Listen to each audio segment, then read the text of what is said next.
This is the series, but this is unique for today. I need you to grab three things from this. Number one, did you recognize protect them from the evil one? That lets you become aware you are under satanic attack regularly. Now, maybe that's not news to you, but you are. When you decided to follow Jesus, you become arch enemy to the deceiver of the brethren, to Satan. And there is spiritual attack. It's real. It's temptation. He attacks you in your thoughts. He attacks you possibly even through others. Second thing is, note in verse 16, it says, they are not of this world. This world, not referring to this globe, this world referring to the system. We are not defined by the rules and regulations of our land. God's the one who defines us. So we're not of this world. And in verse 18, I have sent them into the world. So although I'm not of this world as a child, believer of Jesus Christ, in other words, I'm not defined, we're not labeled by this world. That being true, I have been sent by Him to make a difference in this world. That's what our series is. So our series is simply in but not of. We're in but we're not of. The second scripture I would invite you to go to is found in the book of Acts, chapter 2. If you can find that in your devices or in your Bibles, Acts chapter 2. And this is a blueprint of the beginnings of the emergence, of the start of the first church. So this is significant because we're celebrating today. You're the first group back on the first Sunday after what will be going down in history as Pandemic 2020. You're the first group back into the church on the first Sunday. So that being said, the title of what I want to share this morning is called Hit the Reset. It's time to hit the reset. Have you ever had devices? You got the device, a computer, tablet, phone or something, or whatever the device is, and you get it and you start to realize there's a lot of custom settings. You can make it whatever you want it. You can change the look, you can change the apps, you can change the font, the colors, you can change almost everything to your liking. But I don't know, I've had this happen. But you change and you change and you change and you change, and then it comes time for your device to do its job, and you can't figure out how to get it to do the basic job again. You've messed with it so much that the only thing you can do is you maybe call up a tech and they say, okay, there's a little thing on the side, you need a pin, and it's called reset. We're going to reset it to its default because you've changed it so much, you've got to go back to why it was originally designed. Could it be that we have entered into this time for God to help us to hit the reset? That we have been firing up so much machinery and doing so much that we have kind of got off course. And I really believe we need to hit the reset. So, what does the reset look like? Acts chapter 2. Can we read it? Here's the reset. This is the first church. Chapter 2, verse 42. They, the church, devoted themselves, here's what they did, to the apostles' teaching, to fellowship, to the breaking of bread, and to prayer. Everyone was filled with awe at the many wonders and signs performed by the apostles. All the believers were together and had everything in common. They sold property and possessions to give to anyone who had need. Every day they continued to meet together in the temple courts. They broke bread in their homes, ate together with glad and sincere hearts, praising God, enjoying the favor of all the people. And the Lord added to their number daily those who were being saved. It was a number of years ago. I had a young man come. He was in his early 20s, wanted to talk to me. He had never been in church a day in his life. Never been to church. And so he came and we began to talk about Jesus, what differentiated Jesus from Muhammad or Confucius or any other that religion. We talked about Jesus, but then he got into church. And why the church? What's important about a church? And understanding the church is not the brick and mortars. This is not, we call it church, but this is really the building we get together in. The church, the definition of a church is a group of people together who are believers. That's the definition of a church. Group of people. So churches are taking place in all different, has nothing to do with building. This is a building.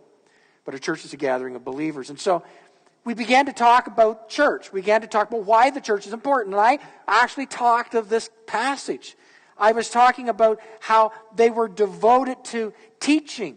How teaching is not just one way. Teaching is dialogue. Now, if we were in a smaller group, we could maybe have dialogue. Because in the teaching, if we actually just looked at this text alone and we sat together and just chatted about it and began to just, talk about, did you note this part of what it said? Did you see this part of what it said? We would actually end up teaching each other. We would be showing each other. We'd be admonishing each other. And that's what actually the early church did. They were part of a teaching together. They admonished around the Scriptures. And so I was telling them, that's what, when you get together, it's not just somebody lecturing, but it's where you're admonishing each other and fellowship. It says fellowship, the word koinonia, and that word is that you interact with people. Now, I've heard a number of people during our time of social distancing, the introverts going, yes, I don't have to talk to anybody. And the extroverts going, I'm going to die. After 2 days, I'm going to die. There's nobody to talk to. But even introverts need conversations. Maybe not in the same way. But we need to be part of engagement of conversations with people. Somebody told me this a long time ago, and I've seen it to be true. When you're in a group of people, there's people who like to talk, and there's those who maybe don't talk much. And they told me this. They said, everybody has a story. If they're not telling their story, it's not because they don't have one. It's because they don't feel safe. But everybody has a story they want to tell if they feel safe. Isn't that true? You're in a group setting and you're talking, but you're not. Others are talking, but you're not, because you're not safe. For whatever reason, you've not stepped across that threshold. But it's not that you don't have a story. We all have a story. We just don't maybe feel safe to tell that story. Koinonia is the sharing of the stories. And I was telling this young man that, and I was talking about how they got together and they had things in common. They connected with each other, and they grew together.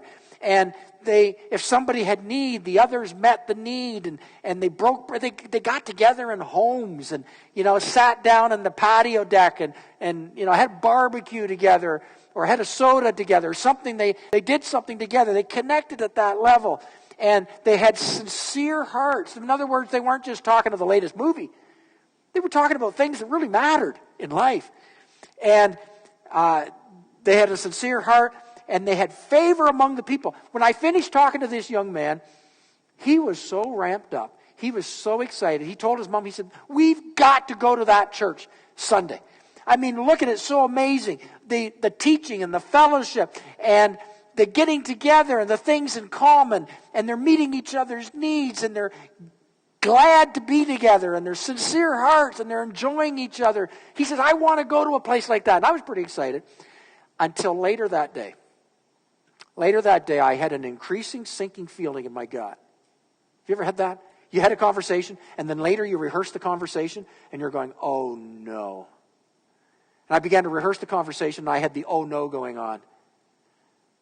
He's going to show up on Sunday, and are we actually going to look like that? That was my oh no. Is he actually going to see that when he comes on Sunday morning? Is he going to see people who really care about him? Is he going to see people who really want to get to know him? Is he going to see people that are going to invest in his life? Is he going to see a community that wants to get together with sincere hearts in their homes and break bread together, or just have a meal together? Will somebody even talk to him on Sunday, or will he be lost? And my heart began to sink, and I thought, oh God, are we even like that? And then I began to think, well, maybe I need to send him to another church. I really began to second guess, and it's not because the church was bad. It's just that we sometimes become so program driven, we lose why we're existing. And so I was thinking, maybe I could send him to another church. But then all the churches and the colleagues I knew were probably struggling with the very same thing. And that was my sinking feeling. That's the point. I believe that in the midst of this pandemic, where we've pulled away, and now we're starting to slowly come back, sporadically coming back, is God giving us another chance to get it right? Or at least better? Could it be that we need to hit a reset button here. That I need to hit a reset. You need to hit a reset button. It's not about the program. It's not about the platform. It's not about people doing stuff for you. It's about what the church was originally designed for. Can we talk about that just for a minute? Because my very first point is this, that we are called to be in the world for the world. So I start off with this question. I'm going to ask you this question. You're going to get a chance to answer. Here's the question. Is the church to be defined by what it does or what it is? In a second, you're going to answer that. Is the church defined by what it does, or is the church defined by what it is? In other words, what it does, is the church defined by what we do, functional? Or are we defined by what we are, meaning relational? What do you think? Just go ahead, just whisper it into your mask. Okay? Are we defined by what we do, defined by what we are? Now let's go back to the book of Genesis. We can get there's actually an answer to this. The book of Genesis, when God created man, did he create us for the purpose of fixing a broken world? Or did he create us for the purpose of having a relationship with him and then with others? You see, the original design in creation was that we would be in relationship. When sin, the curse of sin, then things became broken. And the secondary purpose became fixing things, fixing the broken. Jesus would say in Luke chapter 4 that he came to free the prisoner and to heal the brokenhearted. Now that's fixing the broken. But the first point is we were created to be in relationship. And if we define ourselves, if we define ourselves simply by what we do, then we miss why we are. We miss the purpose of our existence. I've been doing a study, and it's called Doing Life Together by Rick Warren and Purpose-Driven Life.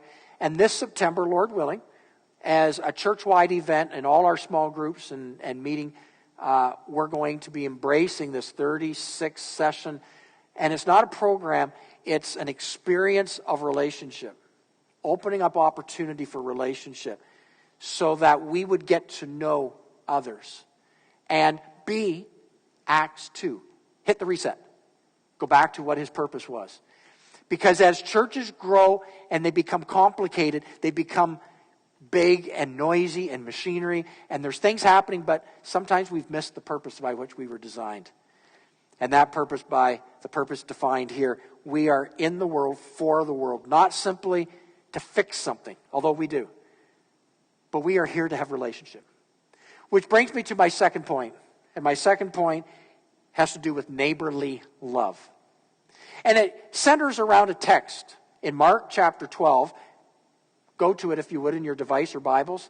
In Mark chapter 12, Jesus was approached. Somebody came to Jesus and they asked him the question. They said, of all the commandments, which is the most important? And in verse 29, Jesus said, the most important one is this: Hear, O Israel, the Lord our God, the Lord is one. Verse 30, love the Lord your God with all your heart, with all your soul, with all your mind, with all your strength. The second is this: love your neighbor as yourself. There's no commandment greater than these. So what we've done as churches, if we've summed this up, and it's in our mission statement here at Cornerstone too, loving God and loving people. That's the very first part of our mission statement. He's called us to love him. Out of our love with him, we now have something to give to one another. But actually, it's not really accurate. Because Jesus didn't say the second command is love everyone as yourself. What does it say there? It actually says what? Love your neighbor. We can actually do this when we're not on Zoom. I can hear you. We're actually to love our neighbor. He didn't say everyone. To love our neighbor. That's what he asked. Love my neighbor. You see, everyone gets lost in 7 billion people. There's over 7 billion people. I can't love everyone. Their faces I'll never see. Their stories I will never hear. There's moms and dads I will never know about. The children I will never know. I won't know their name. I won't know their needs. I won't know their generational curses. I won't know anything about the vast majority of over 7 billion people. You see, if that's all I think about, then the people are simply abstract. And it takes my responsibility away from loving my neighbor. My neighbor's a real person with specific needs, with a real name, concrete situations, with real generational issues, real habits, real difficulties, real stories. And that's who Jesus said I'm to love. Now, it doesn't mean we don't care for people all over the world, because we should, and we do. We give to missions, and we ought to. But not at the expense of not loving my neighbor. Not at the expense of, I've learned this pandemic, what it's done. In the last 3 months, I go every single week to a place just up the road here on Industrial Parkway. It's called Parkway Cafe. A little Cambodian couple. Husband and wife, young, well, they're not that young, younger than me. And they run this little cafe. Made it a point every single week to go. They make good food. Every single week to go and buy something from there. And I chat with them because I'm typically the only one in there. And while they're preparing something, I'm talking. And I've come to learn about their university student, their son. I've come to learn, they're from Cambodia. I've come to learn how come they left Cambodia. I come to learn that they've been in the business now for 2.5 years. And I've come to learn that they're about 25 to 30% of business right now. I just learned this last week that there's 3 months of subsidy to help their landlord because they haven't been able to pay the money to rent the facility. And so they had 3 months, and now it stops at the end of June. You see, they're my neighbor. They're actual people. They're persons that I'm getting to know their family, getting to know them. One day they asked me, do I work in one of the businesses? And I said, I do, right on Industrial Parkway. I'm one of the businesses. It's a church. And told them where our church was and explained, and they were really quiet. But they're my neighbor. Sure, I've got a neighbor next door too. Neighbor next door who we've come to know the names of them, their family, when we moved in just a few years ago. And they're my neighbor. They're tangible situations. When she got let go from the bank a few months ago, that's my neighbor. That's who Jesus is talking about here. You have them too, your neighbors.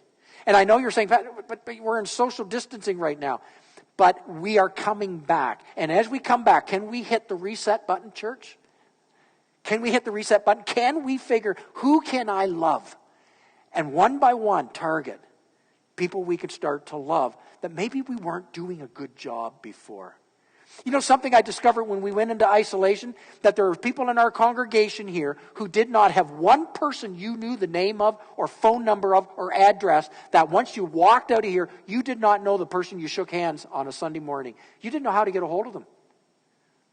So, what would it look like to begin to take that extra step and make it life's mission to love your neighbor?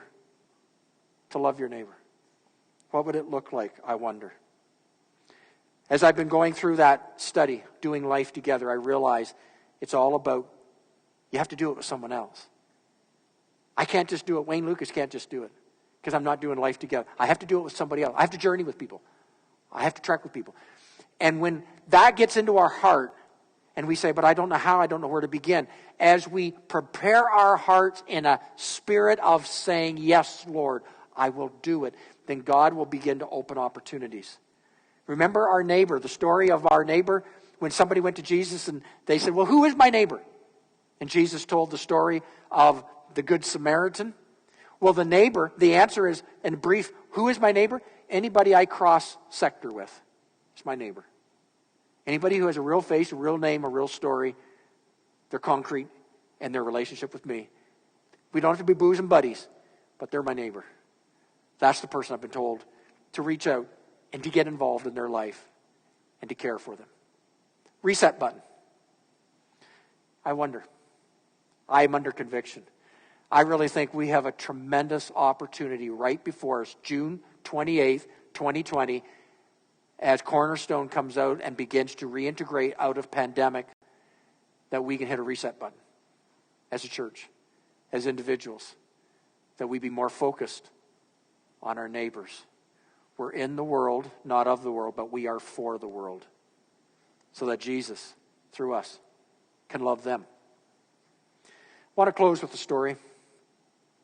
Anybody heard of the balloon stomp? It's a game you play. The balloon stomp is a game where you tie a string around your ankle, and then there's a balloon attached to it. You blow up the balloon.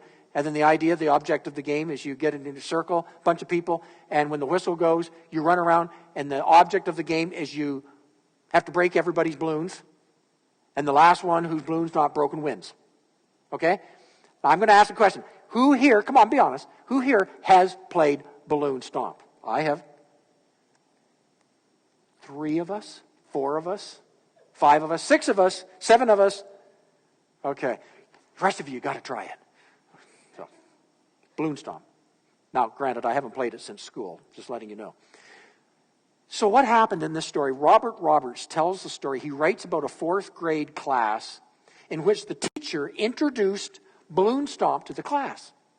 He told them that, there's a string, there's a balloon, they tied it to, and they got in the big circle, and when he would blow the whistle, they were to stomp each other's balloons. The object of the game was to break the balloons, and when your balloon got broken, you had to leave the circle, and then the last one whose balloon was not broken is the winner. Make sense? Follow? He blew the whistle. He said it got extremely competitive, 4th graders. They started running after each other. They started pushing each other. They were chasing each other around. They began to fight. They began to try to get balloons. They were protecting their balloons. And it just went into a full competition mode as they began to break each other's balloons. I remember that because I was right in there.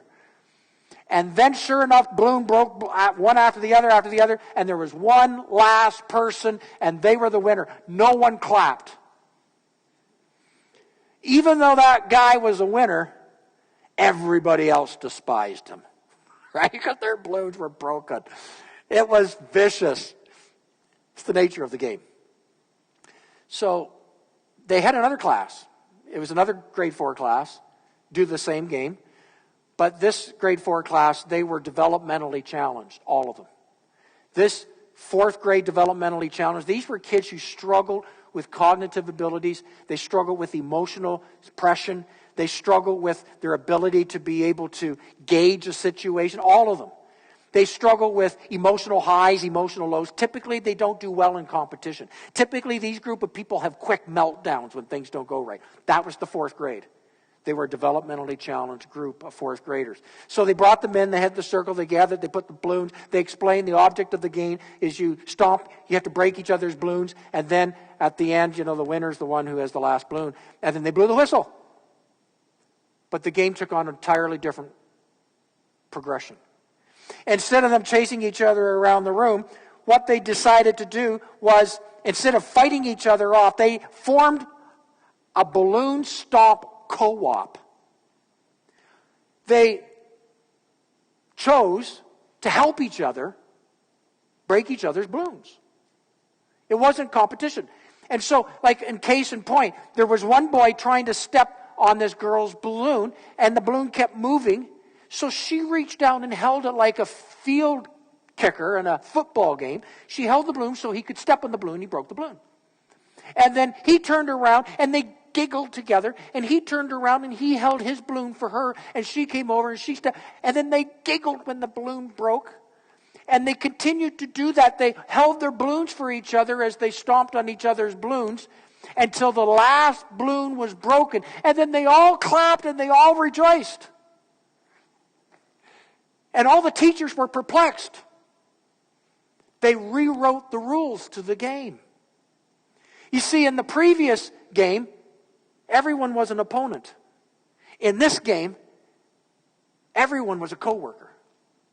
In the previous game, you fought against each other. In this game, you worked together in unity and as a team. And in the other game, one person won and was hated by everyone. And in this game, everyone won and was loved by everybody. So I asked the question, which rules were the best rules? Which ones were the best? There's a principle here. I think Jesus has rewritten the rules. You read it. In John chapter 13, verse 35, Jesus wrote the rules. You want to hear what his rules of the game are? By this, everyone will know you are my disciples, if you love one another. That's the rules of the game. And everyone will know you're mine by the way you love each other. So, can we hit the reset? Today, can we hit the reset? Individually, and not just as a church, because it doesn't really work just as a church. Because the church, remember, is you. It's everybody behind the mass. It's the church. It's you. But will you hit the reset as we come back together? And the reset is, we are in the world, not of the world, but we are here for the world. Secondly, we're to love our neighbor. We're to love our neighbor. And we got if you don't naturally make that your number one priority, you will digress in being selfish. We all do. And we are becoming self-contained. But Jesus says, how will they know that you are my disciples? Because they see you working like that 4th grade class that learned to work in a team and unity together. That's what Jesus has called us for.